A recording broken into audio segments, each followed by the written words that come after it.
여러분과 함께 말씀을 나누겠습니다. 민수기 32장 12절 말씀 여러분과 제가 함께 합독하겠습니다. 그러나 그나스 사람 여분네의 아들 갈렙과 눈의 아들 여호수아는 여호와를 온전히 따랐느니라 하시고. 아멘. 이스라엘 백성들이 민수기 1장부터 4장까지의 첫 번째 인구조사를 합니다. 첫 번째 인구조사의 목적은 어떻게 광야를 잘 통과할 것인가 였습니다. 그런데 그들이 광야에서 불순종함으로 말미암아서 여호수아와 갈렙 외에는 다 광야에서 엎드려져 죽게 됩니다. 2차 인구조사를 할 때는 1차 인구조사에 참여했던 20세 이상의 남자들은 광야에서 다 죽은 이후에였습니다.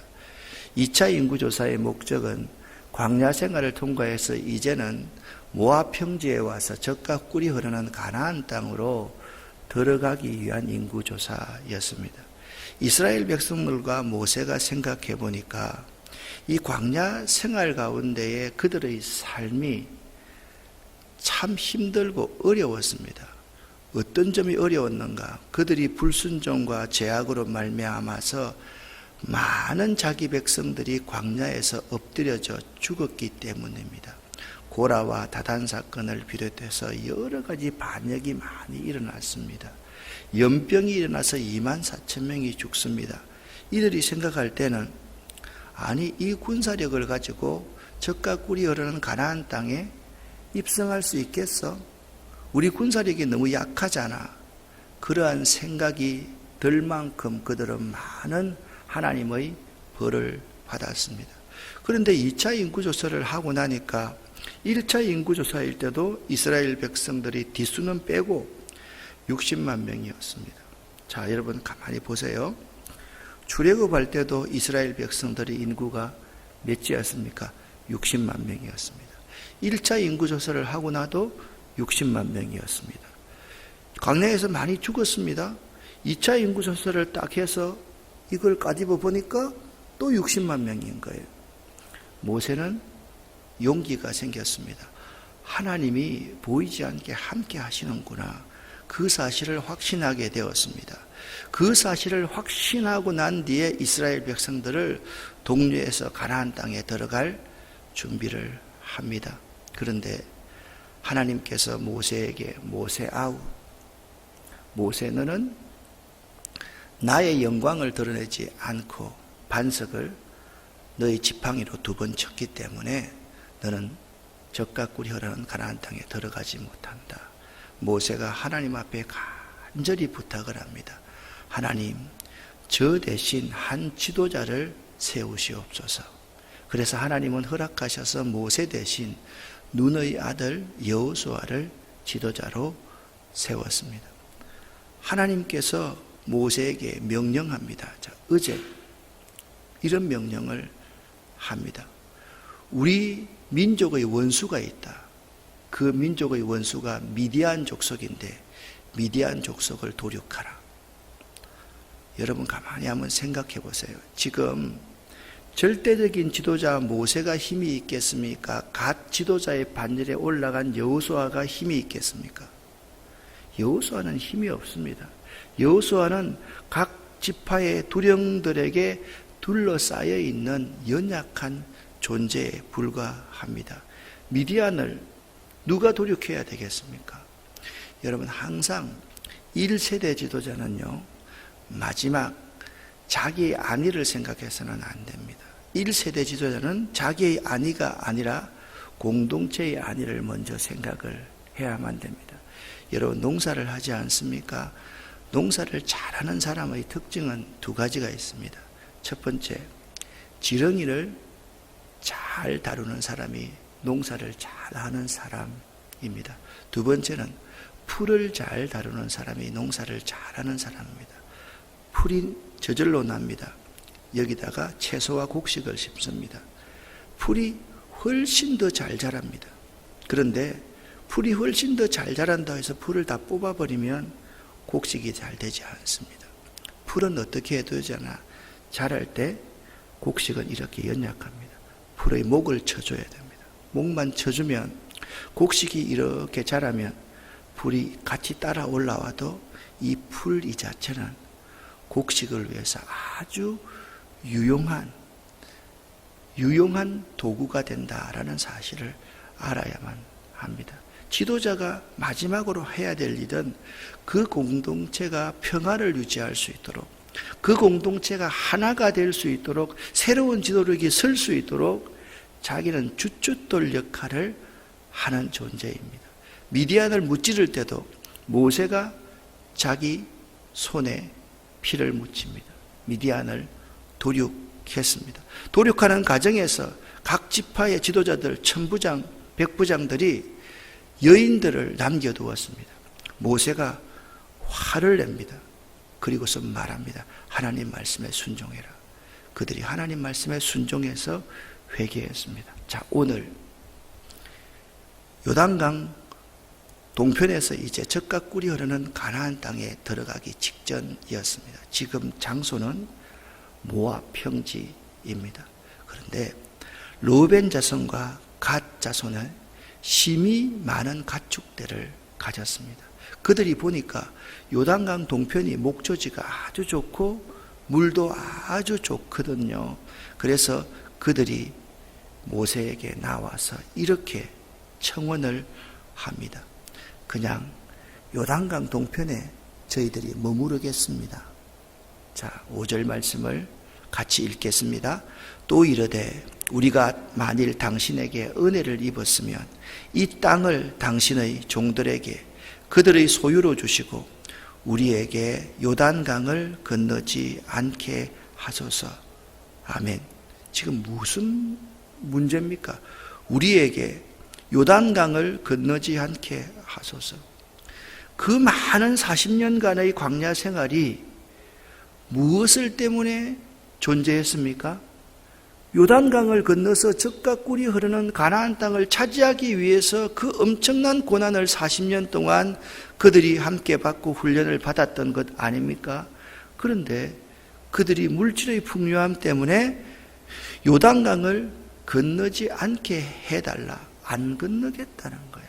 여기 그냥 있겠다는 거예요. 이것이 큰 잘못이 아니라고 생각할 수가 있습니다. 우리가 신앙생활 할 때 있잖아요. 개인주의, 이기주의가 큰 잘못이라고 생각하지 않는 사람들이 참 많습니다.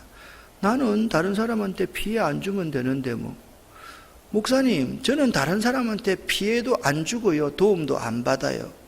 이렇게 말하는, 죄송합니다, 인간들이 많습니다. 그런 사람, 교회 공동체를 아주 깨트리는 사람입니다. 목사님, 저는요, 권사의 헌신예배 할 때 난 참석하기 싫어요. 아니, 권사인데 헌신예배에 참석하기 싫다고? 권사인데 뺀질뺀질하게 헌신예배 안 온다고? 여러분, 말이 안 되는 겁니다. 그런데 자기 입장에서는 내가 가기 싫은데 안 가는데 뭐가 그건 잘못이냐고 생각할 수가 있습니다. 그러나 이스라엘 백성들의 모습을 가만히 한번 보십시오. 이스라엘은 전체가 하나입니다. 하나님의 백성, 하나님의 선민이었습니다. 우리가 이번 주에도 그런 말씀을 드렸지만 하나님의 백성이 된다는 것은요, 새 질서를 받아들인다는 겁니다. 무슨 말입니까? 빌레몬이 주인이었습니다. 오네시무가 노예였습니다. 다시 오네시무를 빌레몬에게 노예를 보내면 이것은 그리스도 안에 하나가 되는 새 질서를 받아들이는 것이 아닙니다. 빌레몬도 그리스도 예수를 만났고 오네시모도 그리스도 예수를 만났다면 두 사람은 이제부터, 빌레몬은 오네시모를 사랑받는 형제로 대해야만 했습니다.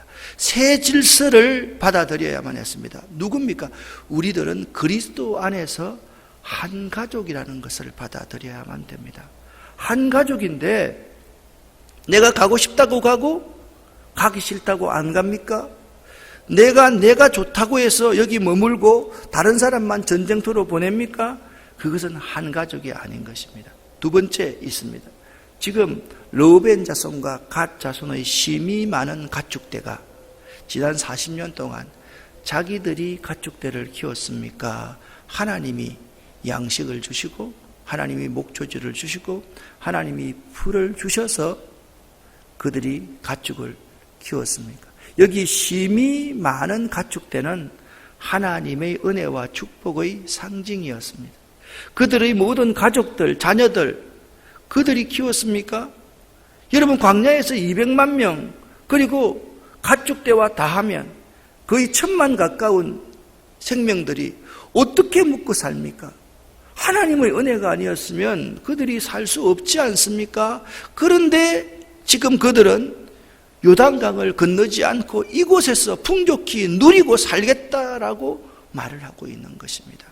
큰 죄입니다. 엄청난 모순에 처해 있었습니다. 그들이 요구했던 땅은 바로 이런 땅이었습니다. 여러분 보세요. 여기 르우벤 지파가 여기 있었습니다. 갓 지파가 여기 있습니다. 므낫세 반 지파는 여기도 존재하고 여기도 존재했습니다. 그러니까 르우벤과 갓 지파의 이것은 보세요. 여기가 지금 갈릴리 호수 아닙니까? 여기가 요단강 아닙니까? 여기가 사해 아닙니까? 요단강 동편 이쪽입니다. 그러니까 가나안 땅에 들어가지 않고 편리한 땅에 살겠다는 거예요. 하나님이 약속하신 땅은 어디입니까? 여기입니다. 여기가 약속하신 땅입니다. 이곳을 차지해야만 됐습니다. 이곳을 차지하기 위해서 그냥 쑥 들어갈 수 있는 것이 아닙니다. 가나안 땅에는 7 족속이라는 아주 강력한 족속이 있었습니다. 그 땅을 그냥 취하는 것이 아닙니다. 그 땅은 전쟁에서 취해야만 하는 것입니다. 전쟁해야 될 땅에서 2 지파 반이 빠지겠다. 전쟁에 이길 수 있겠어요? 없겠어요? 이길 수가 없었던 것입니다. 그들의 청원은 부당한 청원이었습니다. 모세가 그들의 청원에 대해서 아주 부당하게 여겼습니다. 6절 말씀을 제가 설명합니다. 모세가 2 지파에게 말합니다. 너희 형제들은 싸우러 나가거늘 너희는 여기 가만히 앉아서 복만 받고자 하느냐? 너희가 어찌하여 이스라엘 자손에게 낙심하게 하여서 여호와께서 그들에게 주신 땅으로 건너갈 수 없게 하려 하느냐?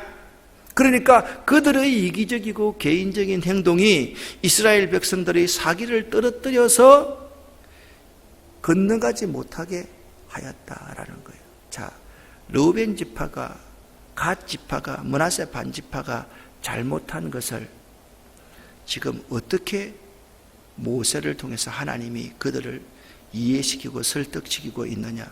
12절 말씀을 함께 읽어 보겠습니다. 그러나 그나스 사람 여분네의 아들 갈렙과 눈의 아들 여호수아는 여호와를 온전히 따랐느니라 하시고, 아멘.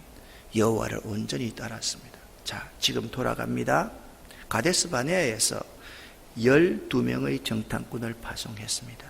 10명은 2명은 똑같이 가나안을 탕지했습니다. 여러분이 묻습니다. 가나안의 7 족속이 이스라엘 백성들보다 강합니까? 약합니까? 강합니다. 이스라엘 백성이 1대1로 맞짱 떠서 가나안의 7 족속을 이길 수 있습니까? 없습니까? 절대로 이길 수가 없습니다. 가나안의 7 족속이 가지고 있는 병거가 이스라엘 백성보다 약합니까? 강합니까? 여러분 가만히 보면 10명이 옳습니다. 10명이 바로 보고한 것입니다. 그런데 지금 10명의 모습과 2 지파 반의 모습은 이퀄, 똑같다라는 것입니다. 그걸 지금 12절에서 비교하고 있습니다. 여호수아와 갈렙이 가데스 바네아에서 가나안을 정탐하고 와서 하나님을 온전히 따른다는 기준이 무엇이었습니까? 저들은 우리보다 강한 것을 인정합니다. 그런데 그들은 이렇게 고백합니다. 따라합시다. 여호와께서 우리와 함께 하시면 저들은 우리의 밥입니다. 아멘. 할렐루야. 여호와를 온전히 따른다는 것은 저들이 우리보다 강하지만 하나님이 우리와 함께 하시면 이길 수 있습니다 라는 믿음을 갖는 것입니다. 르우벤과 갓 지파와 므낫세 반지파의 모습은 그들에게서 하나님이 없습니다. 자기들의 재산만 있는 겁니다. 자기의 자녀만 있는 겁니다. 눈에 보이는 것만 있는 겁니다. 여러분, 눈에 보이는 것만 따라가면 항상 그 배후에 도덕적 영적인 타락이 있습니다. 북왕국 이스라엘의 여로보암 2세 시대에 나라가 부강했습니다. 군사력도 안정되었습니다. 그때 그 배후에 영적 도덕적 타락이 만연했습니다. 자, 아브라함의 조카 롯이 있습니다. 롯이 어떤 땅을 선택했습니까?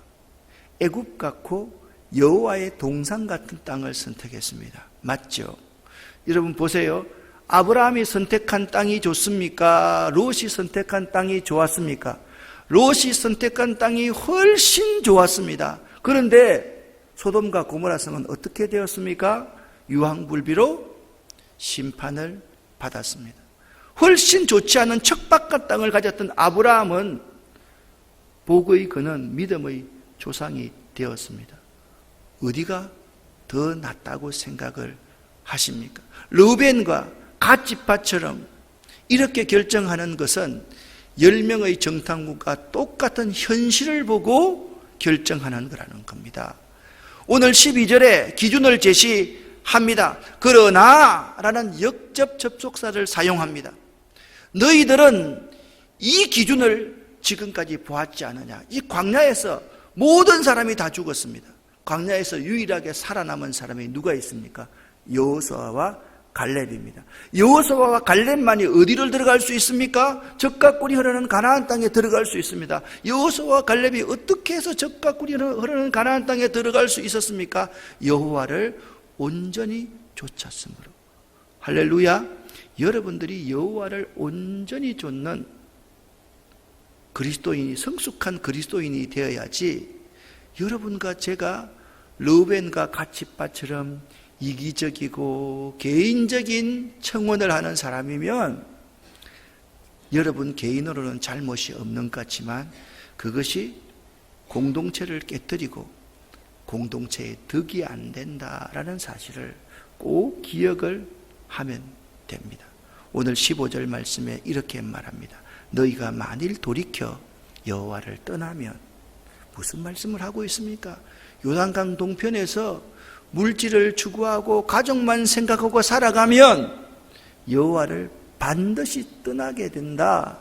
지도자가 없으면 여호와를 반드시 떠나게 된다. 그 사실을 그들에게 강조하고 있는 것입니다.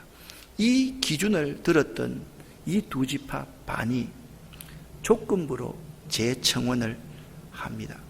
19절 말씀 함께 읽겠습니다. 우리는 요단 이쪽 곧 동쪽에서 기업을 받았사오니 그들과 함께한 요단 저쪽에서는 기업을 받지 아니하겠나이다. 아멘. 그리고 말합니다. 우리 자녀들과 우리 아내 그리고 모든 가족들은 이곳에 두겠습니다. 그리고 이들을 지킬 만한 최소한의 병력만 남겨두겠습니다.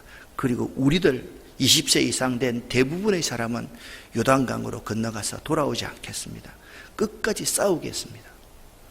그리고 우리는 요단강 동편에서 기업을 받지 않겠습니다. 그 약속에 대해서 모세가 허락을 합니다. 27절 말씀, 그들의 다짐을 이렇게 표현하고 있습니다. 27절 같이 읽습니다. 종들은 우리 주의 말씀대로 무장하고 여호와 앞에서 다 건너가서 싸우리이다. 아멘. 그들이 싸우겠다. 이제 공동체를 먼저 생각하겠다라고 말했습니다. 모세가 그들의 재청원을 모든 지도자를 모아서 다 알립니다. 여러분, 참 중요한 것이 있습니다. 처음부터 알려야 될 사항이 있고 결정되고 해결되고 알려야 될 사항이 있습니다. 우리는 처음부터 만약 모세가 이러한 두 지파 반의 청원에 대해서 처음부터 까발렸다면 두 지파 반이 살아남을 수 있었겠습니까? 없었겠습니까? 아마 나머지 9지파 반이 죽이려고 했을걸요. 이런 결정을 하고 나서 그들을 지도자에게 쭉 알립니다. 그랬더니 모든 지도자가 그렇다면 그들의 청혼을 받아들이자라고 합니다. 그리고 두 지파 반이 차지할 땅들에 대해서 이렇게 말씀하고 있습니다. 사랑하는 여러분, 우리는 있잖아요, 신앙생활 하면서 참 잘못된 게 뭐냐? 개인주의와 이기주의입니다. 나는 다른 사람한테 피해 안 주고 다른 사람 도움도 받기 싫습니다. 이것이 공동체를 깨뜨리는 아주 큰 잘못이라는 사실을 알아야 됩니다.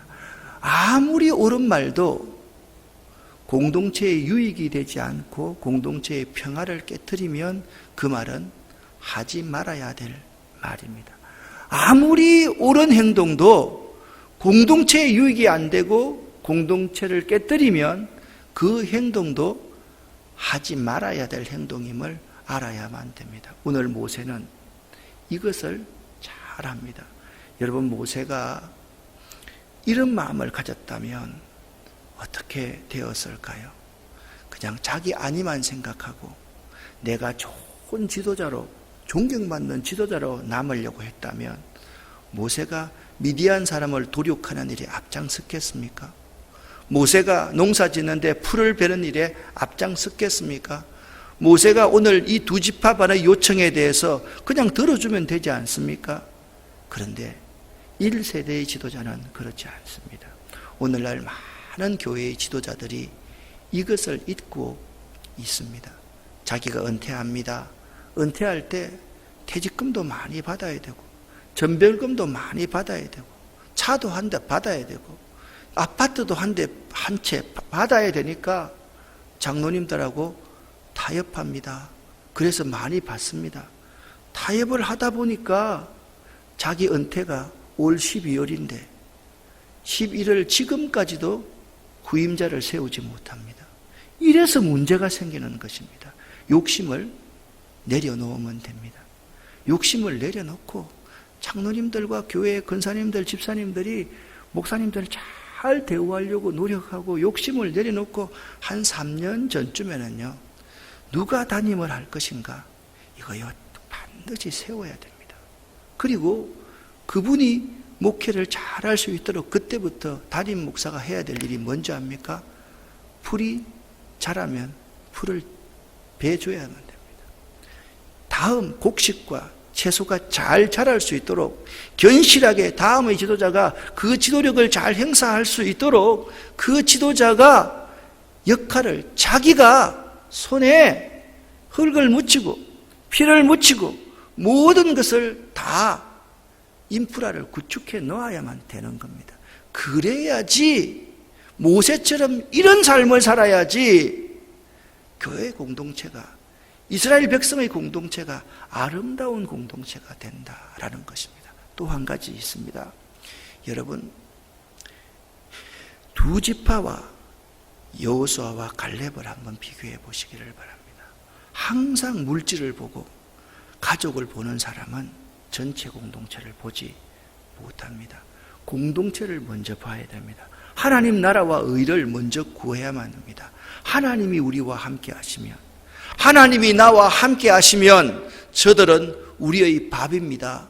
여러분, 젖과 꿀이 흐르는 가나안 땅을 차지하고 나서 이 청혼을 하면 모세와 여호수아가 그들에게 이 땅을 주지 않았겠습니까? 제가 볼 때는 요단강 동편 아니라 요단강 서편까지도 얻을 수 있었을 것입니다. 그런데 그들은 물질만 보이는 거예요. 물질을 주신 하나님이 보이지 않는 거예요. 가족만 보이는 거예요. 하나님의 은혜를 잊어버리고 있는 거예요. 개인주의와 이기주의는 하나님의 은혜를 망각한 죄 가운데 큰 죄라는 사실을 알아야만 합니다. 여러분, 여호와를 온전히 쫓는 여러분 되시기를 예수 이름으로 간절히 축원합니다. 여호와를 온전히 쫓는다는 것은 하나님이 나와 함께 하시면 이 신앙을 갖는 것입니다. 기도드리겠습니다. 어제는 제가 일들을 좀 봤고요. 오늘은 환경센터에 갈 겁니다. 오후에 큰 은행 처리할 일이 좀 있어서 제가 2시 정도까지만 환경센터에서 일하고 돌아와서 은행 처리를 해야지 내일 계약할 일이 있어서 그렇게 있고 또 내일 또 가도록 하겠습니다. 제가 지금 몸이 좀 안 좋습니다. 몸이 안 좋은 상황에서 일할 수 있는 상황이 아니지만 또 환경센터에 가야만 되기 때문에 저의 건강을 위해서 많이 기도해 주시기를 부탁을 합니다. 기도하겠습니다. 하나님 아버지 감사합니다. 우리에게 이기적인 마음과 개인적인 마음보다 공동체를 먼저 생각하고 하나님의 약속을 먼저 생각할 수 있는 성숙한 믿음을 허락하여 주시옵소서. 우리가 하나님을 온전히 쫓을 수 있도록 도와주시옵소서. 이 모세의 지도력을 본받을 수 있는 저희들 될 수 있도록 도와주시옵소서. 하나님 아버지, 오늘도 예수의 보혈을 저희들과 저희들 허리에서 난 자녀 손들에게 덮어주시옵소서. 오늘도 예수의 보혈을 저희들의 일터와 저희들의 기업과 저희들의 사업과 저희들의 꿈과 비전 위에 예수의 보혈을 덮어주시옵소서. 예수 그리스도의 이름으로 축복하고 간절히 기도 올립니다. 아멘.